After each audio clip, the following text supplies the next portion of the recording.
And now we're on location at the Johnson Space Center here to talk with Monica Visinsky, Public Affairs Officer, Brandi. Hi, welcome to Building 9, the Space Vehicle Mock-Up Facility here at Johnson Space Center. And as Miko said, we have with us today Monica Visinsky, who is going to be telling us about a test that's going on here in the background. Why don't you kind of take it from the top on what we're doing here? What we're doing here is we are testing a airlock transfer device that we've developed. So the Japanese module has a airlock that has a sliding table that they would use to extend out experiments. They've used it in the past to send out their small fine arm. And what we're going to use it for is we're going to use it to bring spares that are internal in the pressurized volume outside so that the Dextre robot can access it and use that spare in maintenance activities. Okay, so what we've got behind us is the trainer that's used for the special purpose Dextre manipulator, or Dextre, which is what we normally like to call it. But and that's used already to change out spare parts or ORUs, orbital replacement units, Yes, right? we've actually already changed out this little tiny ORU, which is the remote power controller module. So we've done that repair on orbit. And in the testing here, we're testing all sorts of ORUs, including this small one and the big one that you see that they're maneuvering around back there, as well as a variety of different shape ORUs or boxes, and different configurations of those boxes. So kind of the problem we're trying to solve here is we have the spare parts inside the station and we want to get them out or bring failed ones in, right? Right. With the retirement of the space shuttle, we don't have a lot of EVA capability anymore. Spacewalk, yeah. Spacewalk capability.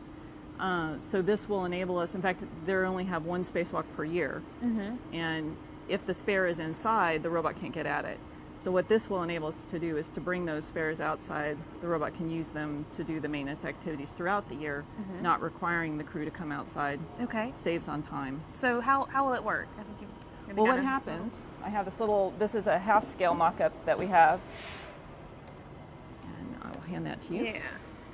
So inside, the crew in their shirt sleeves would assemble the transfer interface, which is really a glorified clamp. And this, the silver part represents the airlock table. Okay.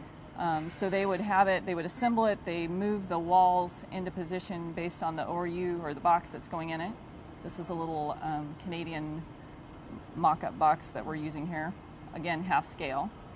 And they would put the spare into the system and then they would close the clamp. Okay. This would then extend outside. And once it's outside, the Dextre robot would fly in, would grab the grass fixture on the box, and then inside the crew would flip a switch, which would automatically pull this back, and then the robot would pull that away and then go use it in the maintenance activity. Okay. So that seems pretty straightforward. Yes. So what are y'all working on here today? Why do you need to practice it, I guess? What we're testing here today is we're still in the design phase. We're past the preliminary design and working towards the critical design. And what we're testing is the ability of the operators to use the visual cues that are on the device and the natural features of the boxes to see if they can actually align enough to get it in there to make sure that it's encaged when it's closed. Okay. So I guess for people who watch NASA TV a lot, when we see the robotic operation, it usually has kind of a bullseye or target on it that it uses to pick it up, right? Right. And in this case, we don't. Because for one, when you're going to insert the ORU, there's a lot of times the end effector, the end of the arm, is looking at the box itself. So it can't see anything around it but the box. We're using the external cameras, a couple that are on the robot itself, on the large arm, and ones that are on station and on the Japanese facility to look at the work site.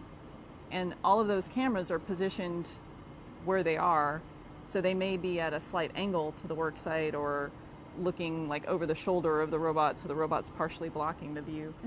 So what we're testing here is whether the operator can still interpret the cues correctly to get the box into the center. And you've been doing a couple of weeks of testing now, right? How's it we going? Started last week. It's going pretty well. We've had some learning experiences as we've gone. We've actually added some visual markings onto the various pieces of the interface to help improve their ability to align and see the information that they need to see. And we've had some more interesting experiences. We had one box that's actually a very large box. We don't actually have a real representation of it here. We're using the one that we have in the grippers right now as a volumetric representation of it. But it's so big that it has a very tight clearance when it goes into this interface. So what we end up doing is aligning very precisely up at the top and coming in. Mm-hmm. And there was one run where he thought he couldn't tell based on the views. So he actually stopped above and said, I can't go any farther. Oh, really? Yeah. Okay. So so there's few things to work out, I guess, yes. before it's probably still a while before you get it up on orbit or anything. Well, actually, they're planning to launch it at the beginning of next year. Oh, okay. So not so far away. Yeah, not so far away. Is that pretty exciting to be working on something that's going up into space? It is, actually. And actually, the immediacy of it is exciting, too. We already have people that want to use it. Oh, yeah? Payloads that want to use it to bring out new components or mm-hmm. swap out components on their payloads to extend their life. Yeah, I bet people can think of a lot of uses for that. Yeah. And it's good. We were talking earlier about having ways we're finding to use that airlock, right? Yes. And I guess it's pretty international. It is very international. So the airlock itself is the Japanese, the robot and all of the robots are Canadian, and mm-hmm. then NASA is helping with the design of the system itself. So. Is that interesting, working with all those different parts? It is. Yeah. Yeah. It's very. All of the groups are very intelligent and very, very good workers, I guess. Mm-hmm. It's always been nice to work with all of them. So, well, what's the next step for y'all? The next step is actually that critical design review that I mentioned earlier. So once we get this testing finished, we will evaluate from all of the testing what cues we really want to implement, mm-hmm. and we will work that into the design and then aim for the critical design review, and hopefully at that point we will hand it over and be able to manufacture it and build it. Well, good luck. We really appreciate you telling us more about this. Thank you.